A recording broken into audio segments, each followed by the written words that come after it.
Tere! Mina olen Maurus Eesti keele ja kirjanduse toimetaja Maarja Valk ja mul on väga suur rõõm nende 3 õpiku üle.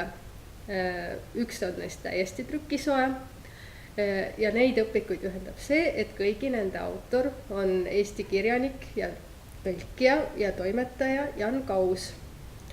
Võib-olla sa räägid alustuseks mõned sõnad endast. Nagu sa ütlesin, ma olen kirjanik, üldiselt siis inimene, kes teenib elatist kirjutamisega. Ja võib-olla ka siis teiste kirjutatu analüüsimisega, ükskõik siis mis moel. Ja kuna ma olen aktiivselt lugenud ilukirjandust nüüd juba 40 aastat, siis eks on hakanud peas tekkima teatud sorti raamatute ja loetud lugude võrgustik, mis võimaldas mul hakata kirjutama õpikuid.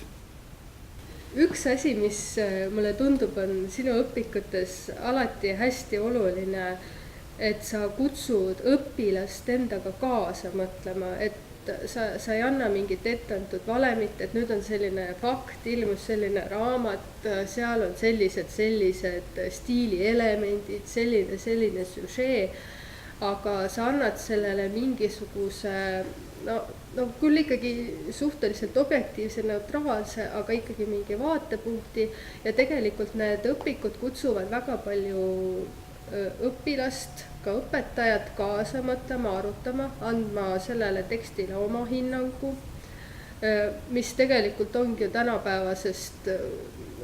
osa tänapäevasest uuenenud õpikäsitlusest, et tegelikult me peaksime ju kasvatama mõtlevat inimest, seda nii-öelda kriitilist meediatarbijat, kriitilist lugejat. Et kuidas sina näed, kuidas koolides võiks neid teemasid käsitleda? No, ausalt öelda, ma olen oma olemuselt, ma arvan ikkagi nagu demokraatlik inimene, minu meelest ei peaks tegema ettekirjutusi. Mulle nagu tundub, et oleks hea, kui eksisteeriks erinevaid õpikuid, erinevaid õpetamise ja õppimise viise. Sest ma usun, et näiteks mingi selline, ütleme, analüüsi või mingi selliseid tähendusi otsi või tähendusi võrdlev kirjutusviis, mida mina esindan, et see võib-olla ei sobigi kõikidele õpilastele. Et selle kõrval oleks vaja lihtsalt sellist referatiivset ja kronoloogilist õpetamisviisi. Ma olen alati kirjutanud õpikuid sellise kronoloogilisuse ja temaatilisuse vahelises pinges. Ja 20. sajandi kirjandusõpikus see kronoloogia mängis kõige olulisemat rolli. Mida uuema kirjanduse juurde sa lähed, seda vähem sa pead selle kronoloogiaga arvestama.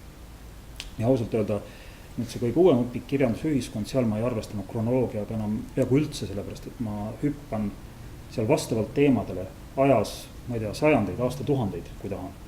Et kuidas just selline teemade valik? No üldiselt, ma olen üldiselt intuitiivne kirjutaja, et ma tihtipeale saan kõige selgemini aru, mida ma tahtsin öelda mingi raamatuga. Alles võib-olla, ma ei tea, aasta-paar pärast raamatu ilmumist. Ja ausalt öelda mulle tundub, et just seda raamatut kirjutades ma sain eriti selgelt aru, et kirjandus ei ole mingisugune eripraktika, mis siis asub kusagil nii-öelda ühiskonna äärealadel. Kirjandus või kirjanduslikkus, ütleme siis nii, on ühiskonna paljudest tasanditest täiesti läbi põimunud või kuidas me ikkagi kasutame ilukirjanduslikke väljendusvahendeid oma igapäevases suhtluses või erinevates sotsiaalsetes olukordades või erinevates ühiskondlikes positsioonides. Muide, kui ma valmistusin seda raamatut kirjutama, siis ma ei jälginud ju ainult seda konkreetset õppekava, mis käib sellise teema kohta, vaid vaatasin üldse ühiskonnaõpetuse õppekavasid laiemalt ja võtsin sealt mõningaid ideid või mõningaid teemasid või mõningaid motiive.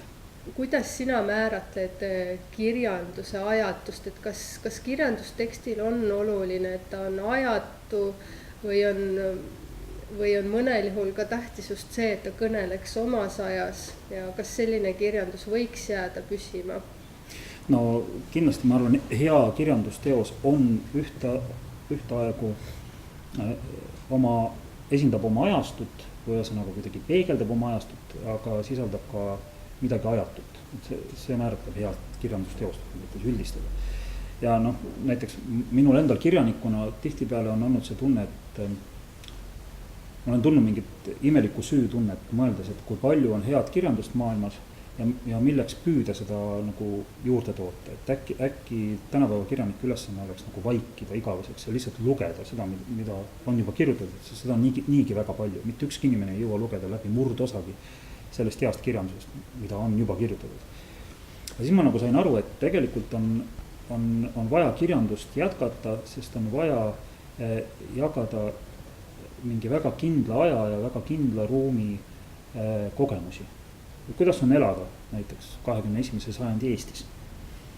Ja loomulikult, kui lihtsalt piirduda sellega, siis asi ei tööta. Et seal peavad ikkagi olema ka mingisugused väga universaalsed teemad sees. Ja no see teebki millest nagu kirjanduse ja igasuguse kunsti huvitavaks, et ta kõnetab meid siis, kui ta on ühtlasi isikupärane, aga samas universaalne. Ühesõnaga, et me loeme midagi, millest me saame aru, et midagi taolist päris täpselt me ei ole varem lugenud, aga samas me tunneme ära midagi iseendale omast või iseendale tuttavat.